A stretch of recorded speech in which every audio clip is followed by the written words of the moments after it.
Tonight, I, Donald John Trump, do solemnly swear. as Donald Trump begins his presidency, We had won the election that no one thought we would win. the inside story of how he got there. Once I understood that he was willing to double down and be a fighter for what he believes in, I'm all in. They'd be carried out on a stretcher, It folks. felt like a box of matches even before he took the stage, and they were just waiting for Donald Trump to come and light it. From his closest advisors I had said to Mr. Trump one day, "Are you ready to win?" and his rivals, He just got smacked by a 2x4, and it came out of nowhere. the provocative campaign Nobody knows the system better than me, to the presidency. which is why I alone can fix it. Tonight on Frontline, So help me God. Trump's road to the White House.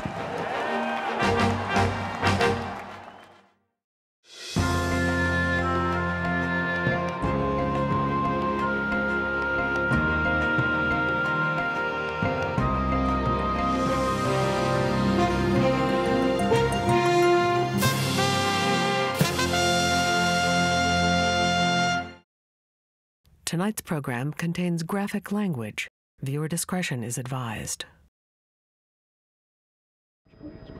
Today is finally the day the presidential nominees have made It is their decision final day in America, and we are taking a look at the presidential race. after a long, contentious presidential race. On Election Day, Donald Trump and his senior campaign team were huddled at Trump Tower. They went into election night believing that they were going to lose. As the polls close across the country. At 5 o'clock, they received the first exit polls. Coming down to the first poll closings right now. When we got those early returns, the exit polls that I actually got at about 5:01, we all had a little bit of a gut punch. If Trump wants to win, he's got to hold on to Florida. In state after state, he was so far behind that I knew that he was going to lose, because the exit polls don't get it wrong. We were getting crushed in like Michigan, Pennsylvania. I mean, just, and so from like 6 o'clock on, you know, we're all like, oh my God. And look at all these wins we're projecting for Hillary Clinton right now. Take a look at the electoral map. It seemed to confirm what the media and political establishment had been saying for months. Donald Trump never had a chance. Every senior Republican that I talked to, with only one exception, thought that Trump was going to lose. But as the votes were counted in Florida, a surprise. And CNN projects Donald Trump will carry the state of Florida. With its 29 electoral votes, Donald Trump... Florida was just the beginning.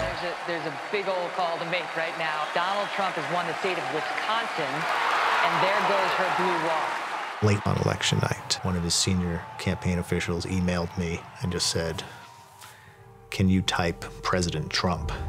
Fox News has called Pennsylvania for Donald Trump. Our communications director, Jason Miller, held up and said, "AP just called."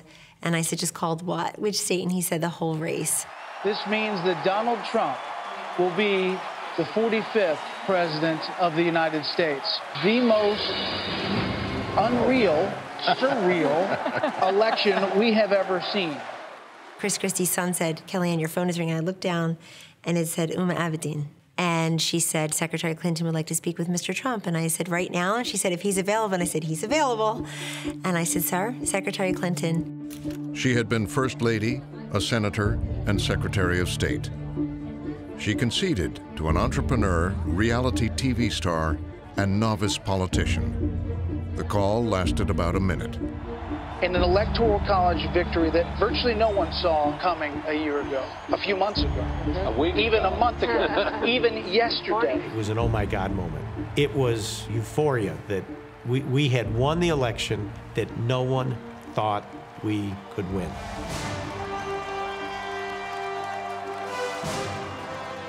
Not long after, to the music from Harrison Ford's movie Air Force One, the president-elect arrived at his victory celebration. Even for him, it was an overwhelming feeling to see yourself be elected President of the United States. You're never going to see anybody like this again. He is somebody that defied every political rule that existed in a way that nobody has ever done before. It's my honor. It was an amazing evening. It's been an amazing 2-year period. and I love this country. It was an unprecedented outcome. Over 17 months, Donald Trump had broken nearly every rule of American politics. Then came the question whether the way he had campaigned would be the way he would govern. Trump is going to be Trump. This idea that you can make him into something else, that's not what the people voted for. They voted for Trump as he is. That's the way they want him to be. And nobody's going to remake him. He will either succeed or fail being Donald Trump. The sheer unpredictability of a President Donald Trump. How unpredictable the new terrain here in Washington is. Is this our new normal? Is there reason for the creation of a new reality? Donald Trump has broken the rules of what it means to be president. What Trump are we going to see, do you think? Going to constantly have rules that are broken and my way or the highway. President Trump is very much a wild card. We're calling a political earthquake, an unraveling of this system, or even a revolution. The seeds of Donald Trump's presidency are embedded in his path to power. He redefined what it meant to be a serious presidential candidate, starting with his announcement. I remember watching the announcement and laughing at the entertainment value the way a lot of people did. In Washington, you could almost just hear people around town laughing at the idea that this person was going to be a credible threat. He seemed like a cartoon character. He did the exact opposite of what every candidate has done before him. It was like extending the middle finger to the political establishment, and in doing that, in that very first moment, people took a look at him and said, you know what? He really is different. That is some group of people, thousands. I wrote what was supposed to be his announcement speech, and that speech was supposed to clock in at about 7 minutes and 43 seconds. Because we got to make the country rich. It sounds crass. Somebody said, oh, that's crass. It's not crass. We got 18 trillion in debt. Probably 3 or 4 minutes into his remarks, I could clearly tell that these were not the prepared remarks which I had drafted, and then he had gone on to make an announcement speech which lasted somewhere around 45 or 48 minutes. When Mexico sends its people, they're not sending their best. They're bringing drugs, they're bringing crime, they're rapists, and some, I assume, are good people. When he made his comments about Mexicans, everybody was convinced that's it. He just blew himself up. Everybody was like, oh, this is going to be the death of him. Behind the scenes, Trump's campaign was as unconventional as his announcement. Donald Trump's campaign was lean and small, and in a sense run out of Donald Trump's, instincts. I mean, he threw all of the normal things out the window. Corey Lewandowski, an obscure political operative, was the campaign's manager. In my very first meeting with Mr. Trump, when he offered me the position to be his campaign manager in January of 2015, he asked me what I thought his odds were of winning the Republican nomination. I said 5%. And he said 10. I said, let's settle at 7.5. They worked 50 floors below Trump's New York penthouse. It had once housed the set where The Apprentice was shot.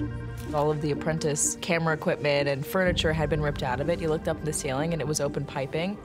It was bare bones, and a lot of Trump pictures all over the walls. As key advisors, Trump chose his children. Running things behind the scenes, his son-in-law, Jared Kushner. It's this family business. With Ivanka and her brothers, Eric and Don Jr., and Ivanka's husband, Jared, we had this kind of council of advisors around Trump that he would turn to. The campaign had a fundamental rule: let Trump be Trump. I used to liken my role to being a jockey on a great racehorse, and I'd say American Pharaoh.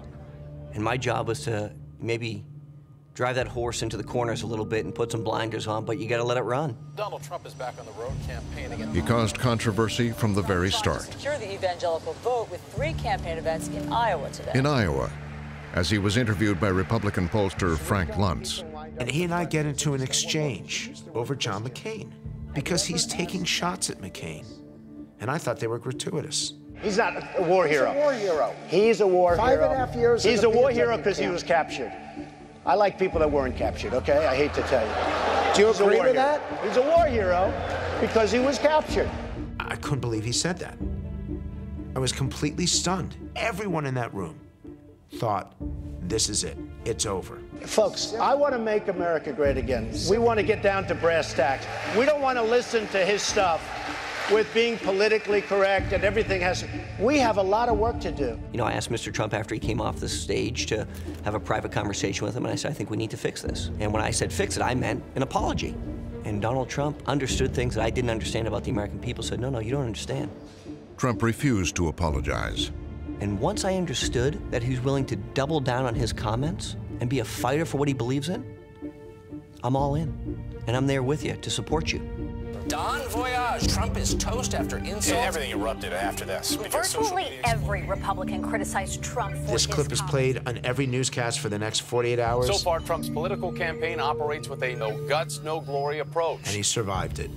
He survived walls and Mexicans and everything.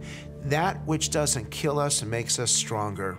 And if you ever needed any evidence, just look at Donald Trump. The biggest event to date in campaign 2016 is now. Candidates taking the stage. Donald Trump gearing up for the crucial. 2.5 weeks later in Cleveland, the first Republican debate.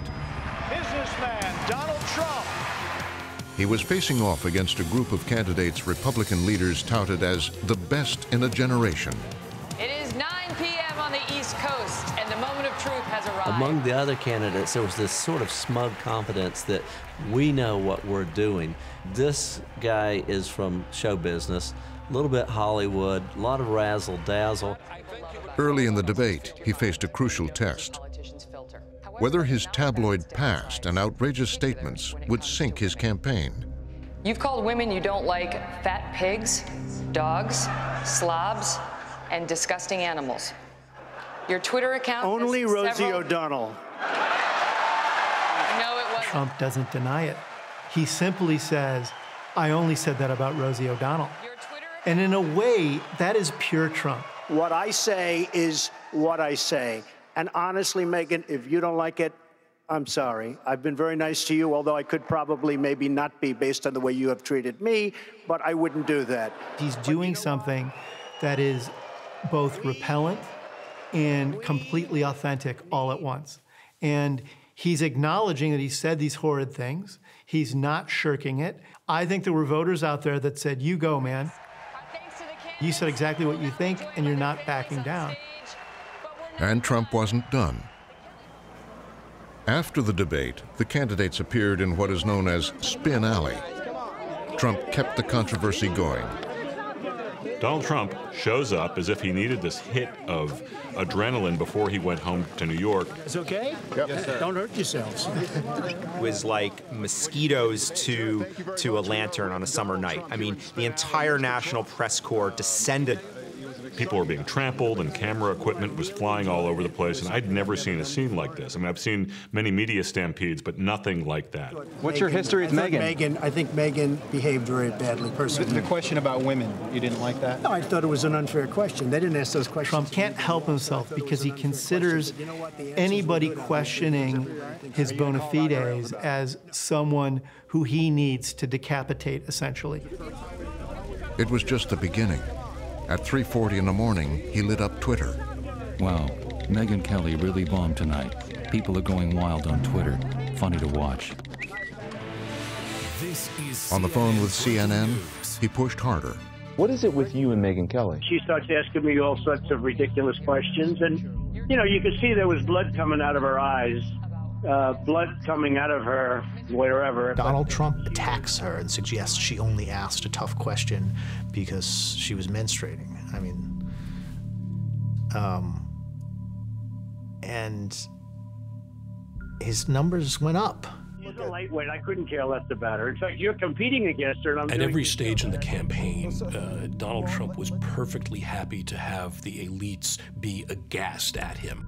The kind of non-politically correct, decisive, tough, battling kind of personality that he was putting forward in that debate and in the confrontations with Megyn Kelly and others that he sought out.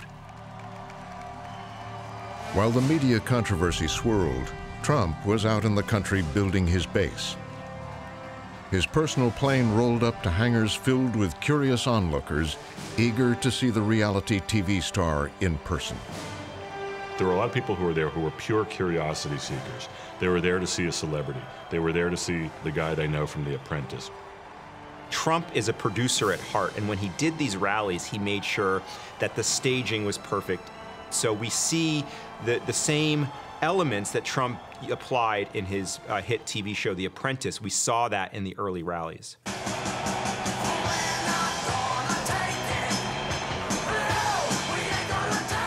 And right at the moment of the first chord, Trump hits the stage. And I felt this wave go through me. And that was the moment that I realized, holy, this is real. It was like Pavlov's dog. He hits the stage. They erupt. I'd never seen this before. Trump just had them in the palm of his hand. I mean, they were responding to him. He was responding to them. Those crowds at those rallies, they were tremendously energizing to him. I mean, it was a symbiotic relationship. They fed off of each other. The crowd fed off of him, he fed off of the crowd. For Donald, confidence is a huge part of the game. This was the whole point of all those rallies. It wasn't just to fire up people to vote for him. It was to fire up Donald Trump. He feeds off of audiences in a way that I think very few politicians do, and needed to be energized by the affirmation, and it worked. And you know, look at all those live television feeds. It's always tough. Every time I speak, they put me on live television, so I have to make different speeches. These guys go around, they make the same speech hundreds and hundreds and hundreds of times. Nobody cares. It's true. He was looking out at the camera bank, and he could see the red light on the camera, and that meant that he was live on CNN. You got CNN Live, you got them all. Or Fox or one of the other networks, and he said that what he tried to do in those rallies was say whatever it took to keep the red light on. Now, if you like the media, give them a big hand, and if you don't, give them a big boo. Rather than rely primarily on polls, I had a feeling. Trump watched to see how the crowd reacted. Early on, they were these rally speeches were a bit rambling and all over the place. As he went on, he started to really hone his message, and he started to remember what lines worked. We're going to have such a strong military that nobody is going to mess with us. What the crowds wanted? Nobody. Donald Trump. We are led by very stupid people. Unfiltered. We are going to start winning big league. Angry. We can't beat ISIS. Give me a break. And it was every location. It was the same messages. We're tired of Washington lying to us. We're going to drive the cars over the illegals. Build a wall. Build a wall. American people were angry, and they have a right to be. And what they see in Donald Trump is someone who's willing to fight for them for a change. He called them the forgotten and spoke directly to their fears and anger. At Washington, at trade deals, at immigration. People in this country are afraid of illegal immigrants. People in this country have become afraid of random violence. They're afraid of jobs being shipped overseas. There's so much that scares Americans. And Donald Trump was the only politician who talked to those concerns and those fears. To his critics, it's fear-mongering. To his supporters, it's truth-telling. Donald Trump is the projected winner of the New Hampshire. Regains his front-runner status in a crowded field. He's pulling ahead in virtually every Super Tuesday state. In one state after another. We love Nevada. We love Nevada. Thank you. Trump proved that he could use his base of working-class voters to win. It's mostly white. They don't like political correctness. They feel like they can't speak their mind at home or at work. And so they want something else. Trump strolls in. He says exactly what they want to hear. This makes back-to-back victories for Donald Trump, dominating his third consecutive. Donald Trump is a professional political wrecking ball. Finally, his opponents had to take him seriously. At that point, the establishment suddenly wakes up and says, we've got to do something. We've got to go after him. We can't ignore him anymore. He's a race-baiting, xenophobic, religious bigot. And you know how you make America great again? Tell Donald Trump to go to hell. The establishment feared him for a lot of reasons. One, he was not of them. Two, he didn't play by their rules. And three, they genuinely thought he was a threat, certainly to the Republican Party, to conservatism, and if he got that far, to the nation. Guys, we have a con artist as the front runner in the Republican Party. A guy who has made a career out of telling people lies. It was a shock to the Republican establishment. They did everything they could, for the most part, to prevent him. Donald Trump is a phony, a fraud. His promises are as worthless as a degree from Trump University. He's playing the members of the American public for suckers. Every time the establishment attacked Trump, it played into the narrative that they wanted to put out there, which was that he was so anti-establishment, they were going to do anything that they could to take him down. This man is a pathological liar. He lies practically every word that comes out of his mouth. Tonight, live from the Peace Center in Greenville, South Carolina. On the debate stage, Trump hit back. The single biggest liar. You probably are worse than Jeb Bush. You are the single biggest liar. One by one, each rival comes at him. He throws them away. He said he would take his pants off and moon everybody. Tosses a barb in their direction, diminishes them personally. And then he tells me, oh, my language was a little bit rough. Okay. Destroys their record. This little guy has lied so much. Donald Trump had the ability to just grab the microphone, just trample over people. That was entertaining. It was different. He hit my hands. Nobody has ever hit my hands. I've never heard of this one. Look at those hands. Are they small hands? And he referred to my hands. If they're small, something else must be small. I guarantee you there's no problem. I guarantee it. It was ruthless political performance by Donald Trump. He had nothing to lose, and he owed nothing to the Republican Party. So instead of standing there as a member of a party trying to get the nomination, he was there for Trump. That changed everything. Scott Walker is quitting the presidential One by race. one, Carly Fiorina and Chris Christie have suspended their campaigns. Trump's competitors began to fall. Surgeon Ben Carson dropping out of the 2016 GOP. But on the campaign trail, at some rallies, things were increasingly ugly.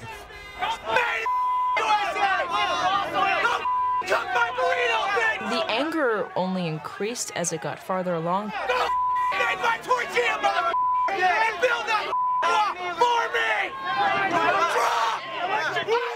It became completely acceptable. It became okay to come to a Trump rally and wear a shirt that says Hillary Clinton is a CT. And there were some in the crowds with a darker agenda. The campaign is continually dogged by a small and vocal number of white supremacists, Klansmen, neo-Nazis. Some would come in wearing Confederate flags on their T-shirts. This isn't a very large group of people, but they're very vocal. And they attach themselves to Trump. Trump, whenever there was a moment to draw a line between himself and these extreme parts of the voting bloc, he refused. I think without question, the only way you can interpret that is that he was going to use these groups to try to build this coalition. It wasn't long before anti-Trump protesters began to show up inside the rallies. There's a guy totally disruptive, throwing punches. I love the old days. You know what they used to do to guys like that when they were in a place like this? They'd be carried out on a stretcher, folks. Like to punch him in the face, I'll tell you. That's true. You start seeing these really ugly moments, the rallies, with protesters, some of whom are non-white protesters, getting treated very violently by his supporters. Trump himself seeming to incite his supporters to go after protesters. Knock the crap out of him, would you? Just knock the hell. I promise you, I will pay for the legal fees. Trump didn't just turn on the protesters. He also directed the anger at the media. Absolute dishonest, absolute scum. Remember that. Scum. Scum. NBC's Katie Tur became a frequent target after one of her reports. She's back there. Little Katie. She's back there. He calls me out the rally. Look back there, little Katie, she's back there. And I was like, what? What a lie it was. No, What a lie. Katie Tur. What a lie it was from NBC to have written that. It was a total lie. We are surrounded on all sides with people who are fired up and angry. Third-rate reporter. Remember that, third-rate. Third-rate. And they are whipped up by Donald Trump. I described it as like, you know, an unchained beast roaring at you in a crowd. And the whole place turns at me, looks at me, and boos.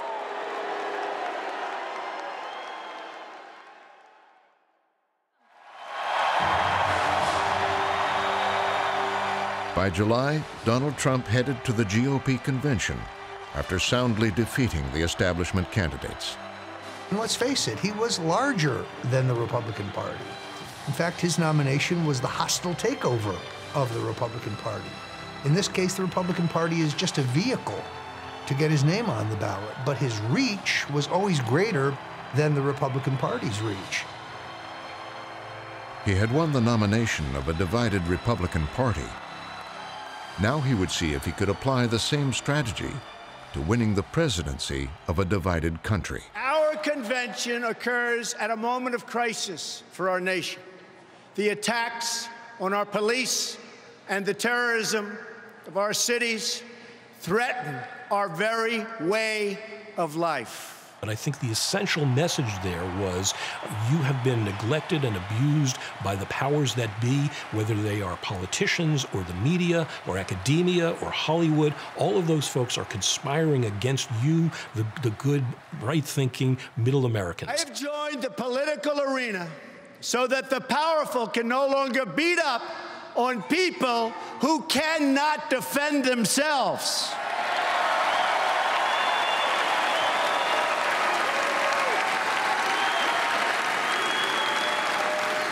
Nobody knows the system better than me.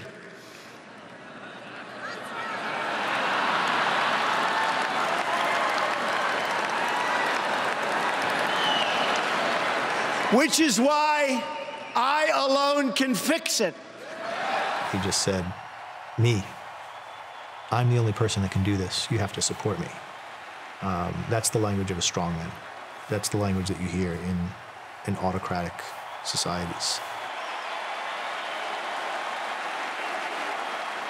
I had at least 5 reporters approach me and say, didn't you think Trump's speech was too dark? And I told them all, no, I think the country's in deep trouble. We're in very dire times. And to pussyfoot around that and claim things are great is a mistake, and we need a strong man.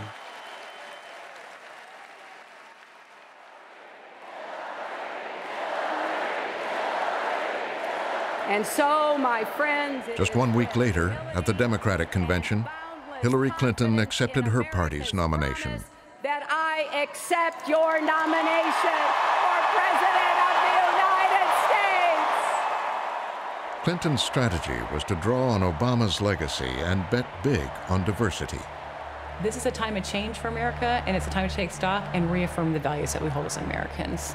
And that meant embracing the diversity. Please welcome Kaiser Khan. One moment turned out to be the centerpiece of their efforts. A speech by the father of a Muslim American soldier killed in combat. If it was up to Donald Trump, he never would have been in America.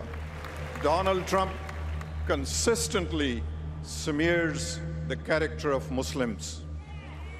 He disrespects other minorities, women, judges, even his own party leadership.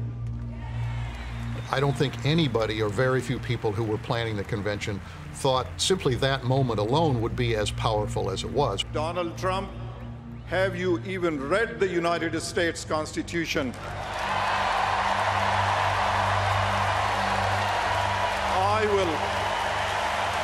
I will gladly lend you my copy. As he watched Khan's speech, Trump saw an opportunity to go on the attack. I was viciously attacked by Mr. Khan at the Democratic convention. And his advisors thought this was not a good idea. He shouldn't have done it, but Donald Trump just can't help himself. Mr. Khan, who does not know me, viciously attacked me from the stage of the DNC and is now all over TV doing the same. nice. The Khan episode illustrates Donald's major flaw, is he can't let something go, and he can't notice that he's losing a fight until he's really lost it. Now on This Week with He went after Khan's wife, Ghazala. If you look at his wife, she was standing there. She had nothing to say. She probably, maybe she wasn't allowed to have anything to say. You tell me, but plenty of people have written that. Amid mounting backlash over Trump's comments, his campaign went into damage Veterans control. groups were At outraged least 2 new polls show Hillary Clinton with a widening lead over Trump. as Trump's poll numbers collapsed. Republicans in particular have been quick to respond. Republican leaders further distanced themselves. Senator John McCain offered a scathing And his review. advisors are horrified. I mean, this is political suicide. And they say to Trump, you just attacked a Gold Star family. And he said, well, what's that? Trump just sees it as a personal attack, and it's within his right to go on the counterattack. Trump's ongoing battle with the family of U.S. Army Captain Julio. Virtually all the professionals expected Trump to change his tactics, to pivot. Everybody always wanted to mold Mr. Trump into their own image of what a candidate should look like, what a president should look like. And if there's one thing that wasn't going to change about Mr. Trump was that he was going to stay true to himself, whatever that means, and that if he was going to win this campaign, he was going to do it on his own terms.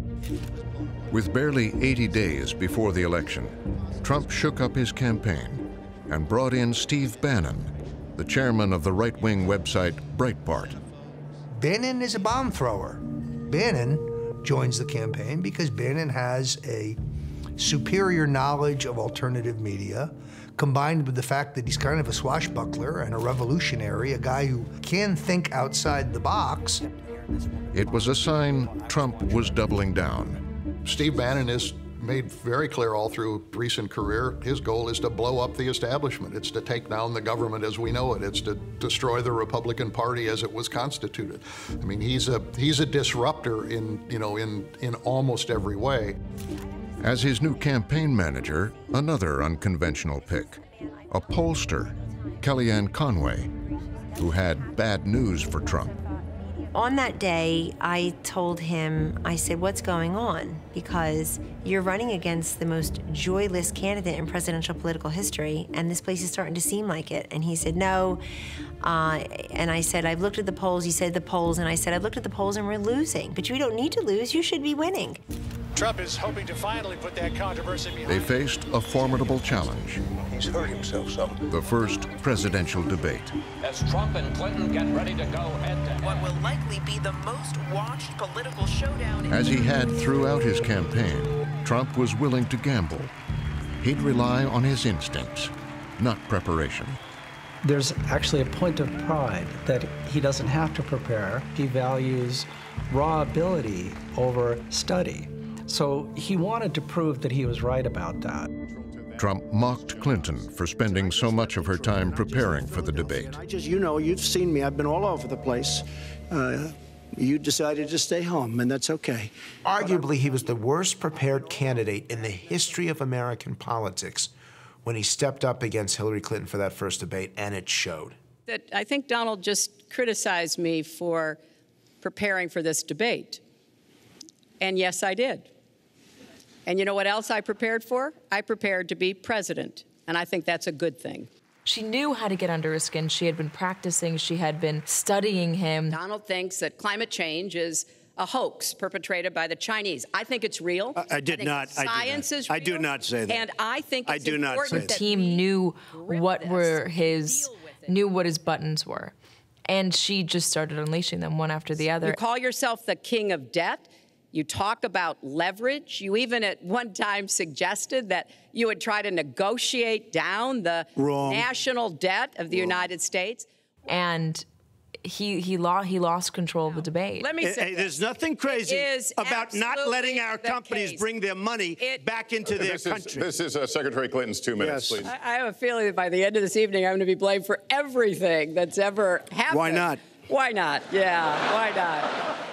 Hillary Clinton was very artful in getting under Mr. Trump's skin, in bringing up the issues that were like putting gasoline on a fire. One of the worst things he said was about a woman in a beauty contest, and He called this woman Miss Piggy. Then he called her Miss Housekeeping because she was Latina. Donald, she has a name. Where did you find her this? name Where is did you find Alicia this? Machado. Where did you find and it? she has become a U.S. citizen, and you can bet she's going to vote this November. Okay, good. Well, that is Trump would insist he had won. Our debate for this evening, a spirited He was one. crushed in the first debate. I don't care whatever pronouncements he wants to make, he was crushed by every possible, and our focus group thought he was awful. She was down in Palm Beach. I moved on her, and I failed. I'll admit it. Whoa. I did try and her. She was married. That's huge news, Sarah. No, Nancy. It would get even worse for Trump. I moved on her like a bitch, but I couldn't get there, and she was married. Just 2 days before the second debate, an unaired video from the TV show Access Hollywood. You know, I'm automatically attracted to beautiful. I just start kissing them. It's like a magnet. There was one account after another about Donald Trump attacking women, groping women, saying nasty things about women. But the moment that counts is the moment this is on video. And when you're a star, they let you do it. You can do anything. Whatever you want. Grab them by the pussy. You can do anything. Here's a guy who's making crude, disgusting jokes, and the father in you, the brother in you comes out, and the husband in you, and you can't defend it. The Trump camp has swiftly launched into disaster mode. A big development in this campaign as it comes. Right after that tape came out, suddenly everybody on the Trump team went radio silent. Everyone. This was the October surprise, had the ability to take down a campaign, and the internal discussion amongst the campaign, some were you need to apologize immediately, and some were you need to double down. Donald Trump's campaign, its worst crisis ever. We keep being told he's going to come on TV, he's going to say something, he's going to apologize, and it gets delayed, and finally he comes out there, and it's an apology of sorts. I've never said I'm a perfect person, nor pretended to be someone that I'm not.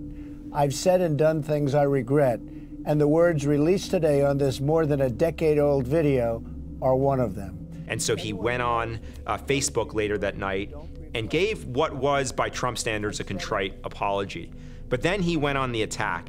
Bill Clinton has actually abused women, and Hillary has bullied, attacked, shamed, and intimidated his victims. I think Trump, being Trump, his only instinct in those moments when his back is against the wall is to just go on the counterattack. We will discuss this more in the coming days. See you at the debate. I think with the exception of maybe 1 or 2 people, everyone thought that that was the end. How do you survive this? How do you survive this? As a Republican, how do you survive advocating or saying you're allowed to grab women in their private parts because you're a star? That is just not something that anybody can survive. I think the question now is, how do Republicans down the ballot break away from him? The next day, he appeared outside Trump Tower. To many, it seemed like his candidacy was over. I called Trump the day after Access Hollywood, and I asked him point blank, are you going to quit the race? That's what was on everyone's mind. And he says, Costa, I've lived life. I've seen so much in my life, business, personal. This is nothing. I've survived everything else. I'm going to survive this. And I kept asking him, are you going to quit the race? There's no chance I quit, he said. Not one chance. I am in this to the end.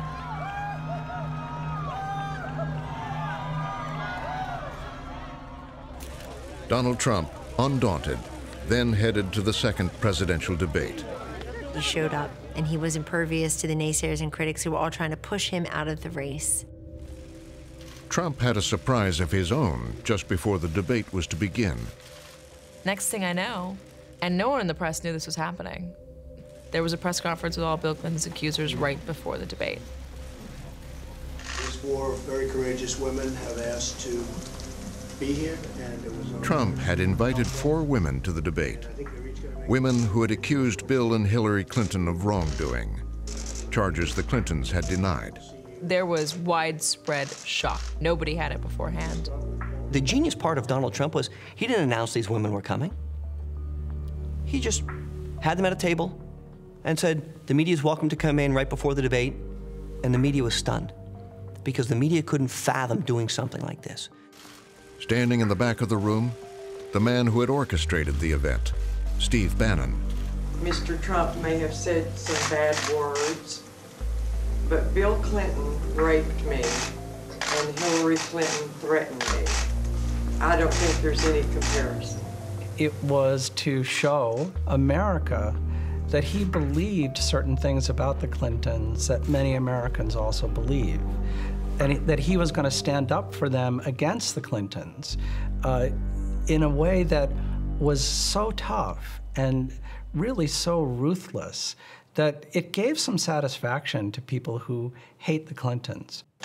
Okay, thank you all very much. We appreciate it. Mr. Trump, you touched women without their consent. Mr. Trump, why did you say you touched women without consent, Mr. Trump? Why don't y'all ask Bill Clinton that? Why don't y'all go ask Bill Clinton that? Go ahead and ask Hillary as well. By bringing the accusers to the debate, he put that issue front and center and forced voters out there to remember, in a sense, what it is that they didn't like about Hillary Clinton. This time on the debate stage, Trump stayed on the offensive. We have a divided nation because people like her, and believe me, she has tremendous hate in her heart. She's got tremendous hatred. And this country cannot take another 4 years of Barack Obama, and that's what you're getting with her. I don't think there was any moment in the campaign in which there was a more divergent interpretation among political professionals and members of Trump's vast and growing army of supporters. But when you talk about apology, I think the one that you should really be apologizing for, and the thing that you should be apologizing for, are the 33,000 emails that you deleted and that you acid washed. Hillary Clinton, who's clearly much more measured and programmed than Trump. On the other hand, he's so much more of a live wire that by contrast, she seems overly programmed. Allow her to respond, please. Personal emails, not official. 33,000? Well, we turned over 35,000, so it was. What about the other 15,000? Please allow her to respond. She didn't talk while you talked. Yes, that's true. I didn't. Because you have I didn't nothing in to the say. first debate, and I'm going to try not to. He's mocked for this during and after the debate, kind of stalking around that debate, kind of stalking her. He's, ridiculed for suggesting that he's going to put her in jail. But if I win, I am going to instruct my Attorney General to get a special prosecutor to look into your situation, because there has never been so many lies, so much deception. There has never been anything like it. When he looked her straight in the eye and said that there should be a commission to study the crimes you've done. And to my surprise, my focus group said absolutely. Even those who supported Hillary Clinton want to see these candidates held accountable. We have to move on. Secretary Clinton, you can respond, and then we got to move on. We want to give the audience. So, for what the media saw as third world dictatorial politics, our voters saw as one candidate holding the other candidate accountable. It's just awfully good that someone with the temperament of Donald Trump is not in charge of the law in our country. Because you'd be in jail.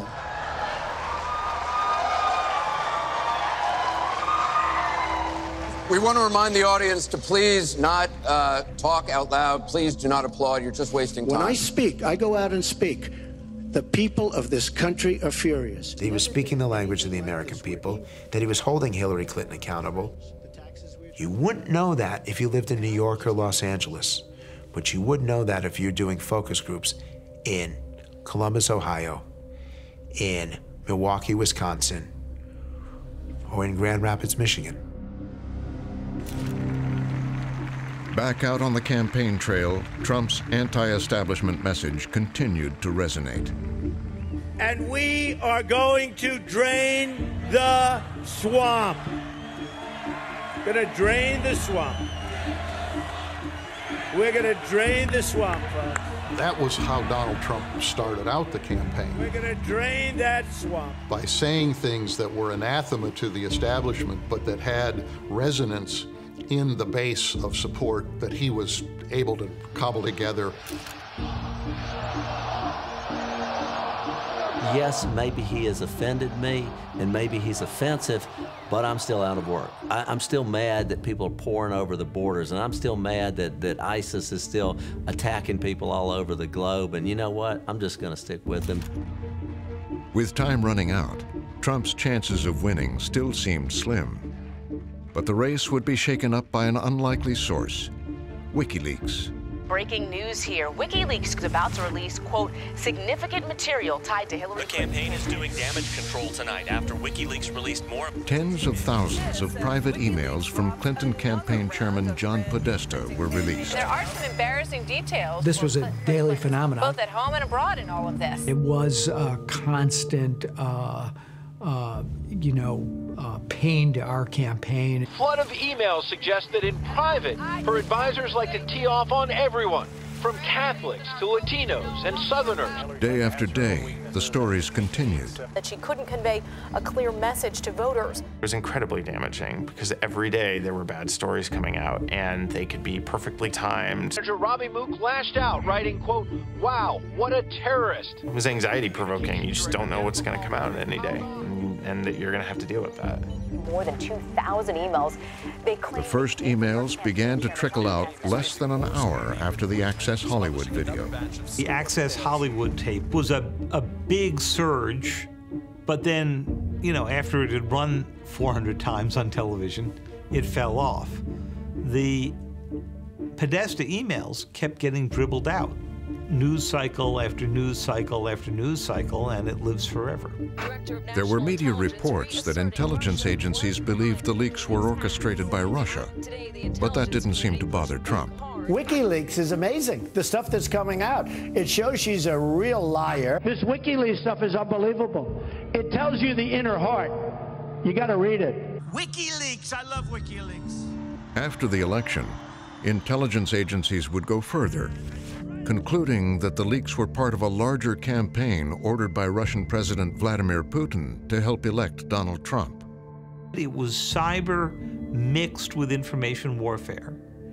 And the press, the New York Times included, became the handmaiden to the process because these emails couldn't be ignored as news. They were newsy. They were out there. It's not like you could ignore it and not write about it.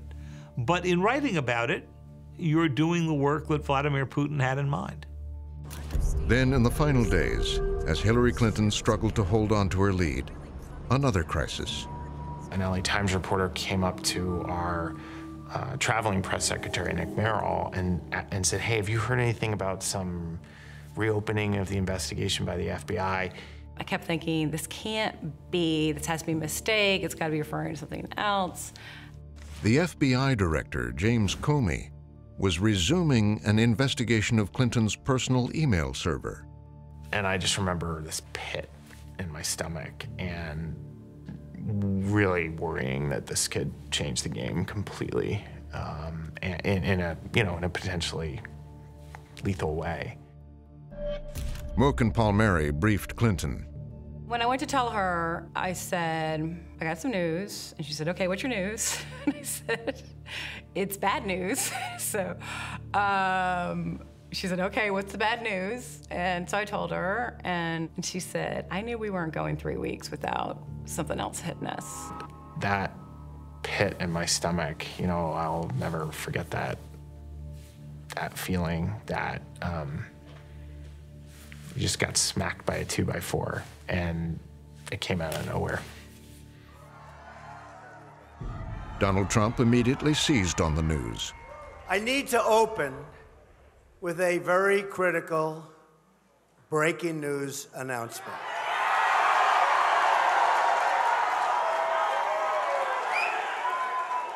The FBI has just sent a letter to Congress informing them that they have discovered new emails pertaining to the former Secretary of State Hillary Clinton's investigation.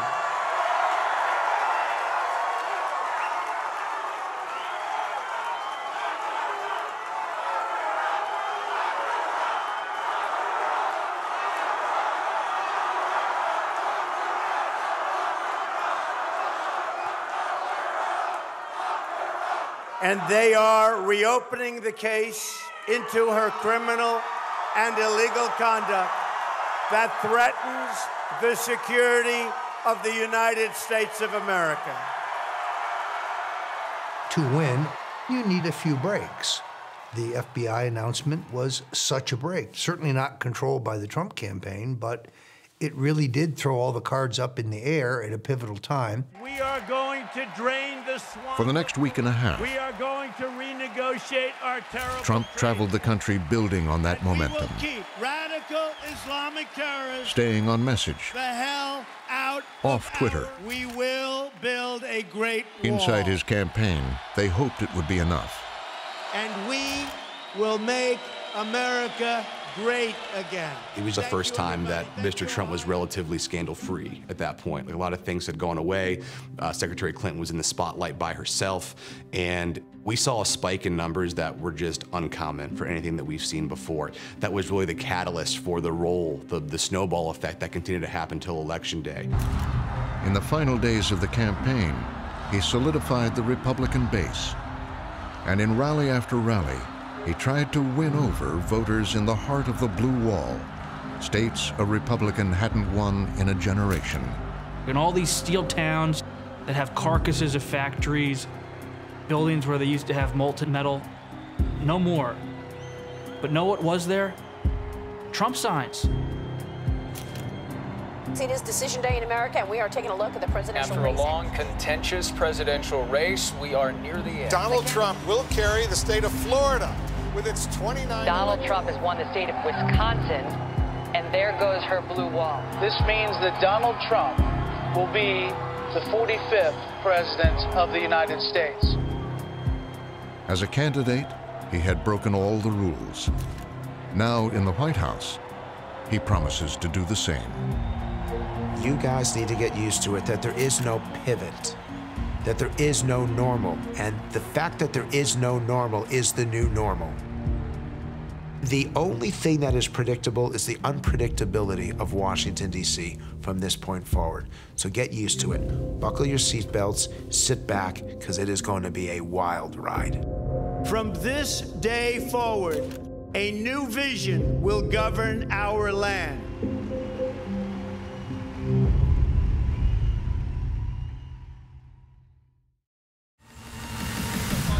On the front line of Iraq's fight against ISIS, The distance between war and civilian life is almost non-existent. correspondent Gaith Abdul-Ahad is inside the besieged city of Mosul, This is the entrance of the building. witnessing firsthand the casualties and the army's determination to take the city back. Battle for Iraq.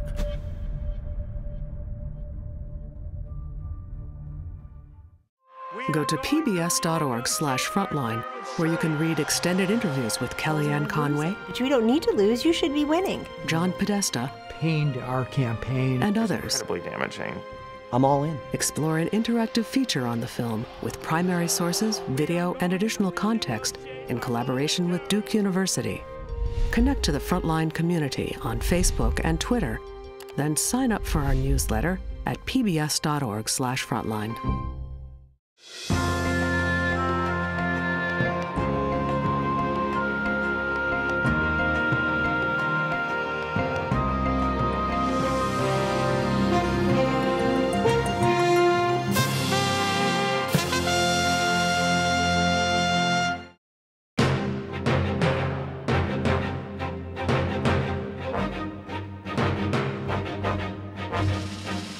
For more on this and other Frontline programs, visit our website at pbs.org/frontline.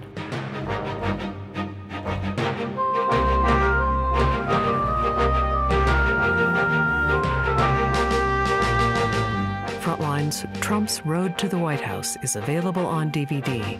To order, visit shoppbs.org or call 1-800-PLAY-PBS. Frontline is also available for download on iTunes.